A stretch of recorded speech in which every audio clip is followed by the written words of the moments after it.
Hello everyone. इस video में हम कैरेक्टरिस्टिक्स ऑफ मैटर्स के बारे में पढ़ेंगे। सबसे पहले मैटर क्या होता है? Anything that has mass and occupies space. कोई भी ऐसी चीज़ जिसमें कोई मास हो और उस वो कोई एक स्पेस ऑक्यूपाई करे और उस चीज़ को हम सेंस कर सकें, मीन्स फील कर सकें, तो ऐसी चीज़ को हम मैटर कहते हैं। Anything that occupies space has mass and can be perceived by our senses is called matter. For example rock and water. Rock एक अगर पत्थर है तो उसे हम एक जगह पुट कर देंगे।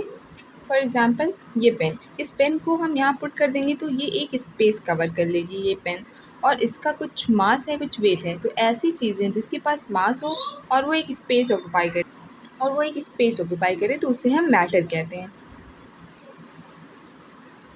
Matter cover all the substances and the material from which the universe is made.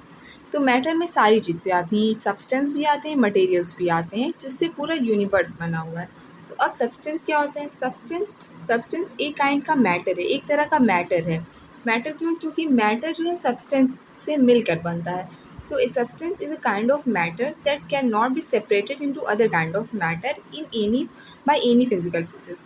एक सब्सटेंस एक टाइप का मैटर है जिसे हम, जैसे एक कोई सब्सटेंस है, फॉर एग्जांपल ये कोई सब्सटेंस है, तो इसे हम किसी भी फिजिकल प्रोसेस के थ्रू डिफ्रेंशिएट नहीं कर सकते हैं। मतलब ये सब्सटेंस किसी एक चीज़ से मिलकर बना है, उसे हम डिफ्रेंशिएट नहीं कर सकते हैं।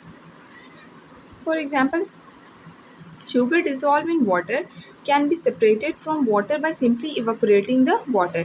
अगर हम शुगर को वाटर में डिज़ोल्व कर देंगे, तो अगर हम उसे इवापोरेट कर देंगे तो हम उसे सिंपली सेपरेट कर सकते हैं। Here sugar is a substance which cannot be broken into its component by any physical process। तो शुगर क्या है? एक सब्सटेंस हो गया जो दूसरी फिजिकल प्रोसेस के थ्रू किसी भी अपने दूसरे पार्ट में ब्रेक नहीं हुआ। वो शुगर है तो शुगर की फॉर्म में ही एग्जिस्ट कर रहा है। Physical nature of matter. Physically matter कैसा होता है? Matter is made up of particles. Matter particles का बना हुआ होता है। This particles are constantly moving. तो वो जो पार्टिकल्स छोटे, जैसे फॉर एग्जांपल ये पेन, ये छोटे छोटे पार्टिकल्स से मिलकर बने हैं, तो इसमें जो स्मॉल टाइनी पार्टिकल्स हैं वो मूव कर रहे हैं। उसका मोशन तो हमें नहीं दिख रहा है, लेकिन वो कॉन्स्टेंटली मूव कर रहे हैं। पार्टिकल्स कैसे होते हैं? कॉन्स्टेंटली मूविंग होते हैं। These particles are atoms and molecules. Atoms को हमें देखने के लिए नेकेड आइज से हम एटम्स को देख नहीं सकते हैं, उसे हमें माइक्रोस्कोप से हम एटम्स को माइक्रोस्कोप के थ्रू ही देख सकते हैं। तो वो पार्टिकल्स क्या हैं? एटम्स है। एटम्स कॉन्स्टेंटली मूव करते हैं। किसी भी मैटर, कोई भी मैटर एटम्स या मॉलिक्यूल से मिलकर बना होता है। वो एटम्स जो होते हैं वो कॉन्स्टेंटली मूविंग होते हैं। Evidence for the presence of particle in matter. तो हम इसको कैसे प्रूव कर सकते हैं कि कोई भी मैटर है वो पार्टिकल से मिलकर बना है? तो इसके लिए एक एक्सपेरिमेंट किया गया है, वो डिफ्यूज़न। ये एक डिफ्यूज़न का एग्जांपल भी है। तो एक्सपेरिमेंट क्या है? 2 to 3 crystals of KMnO4 is added in 100 ml of water. KMnO4 ये एक कंपाउंड है, इसे हम 100 ml ऑफ वाटर में डाल देते हैं। Now 10 ml of this solution is added to another 90 ml of clear water. तो हम पहले KMnO4 के कुछ क्रिस्टल्स को 100 ml वाटर में डाल देंगे।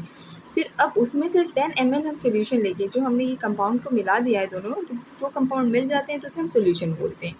तो उस सोल्यूशन को हम अब 90 ml क्लियर वाटर, एक बिल्कुल साफ पानी में ऐड करेंगे। Both the solution of water get pink colour. तो जो हमारे पास सोल्यूशन जो हमारा बन के आया है वो किस कलर का हो जाएगा? पिंक कलर का हो जाएगा। This experiment shows that few crystals of KMnO4 can give colour to large volume of water. इसका मतलब क्या है? हमारे पास वाटर तो क्लियर वाटर था, लेकिन जब हम उसमें KMnO4 को मिक्स कर दिए तो वो पिंक कलर का हो गया। तो पिंक कलर का कैसे हो गया? क्योंकि उसके कुछ पार्टिकल्स थे। KMnO4 के पार्टिकल्स जो थे वो हमारे वाटर में डिजॉल्व हो गए हैं, जिसकी वजह से हमें कलर वो अपीयर हो गया है।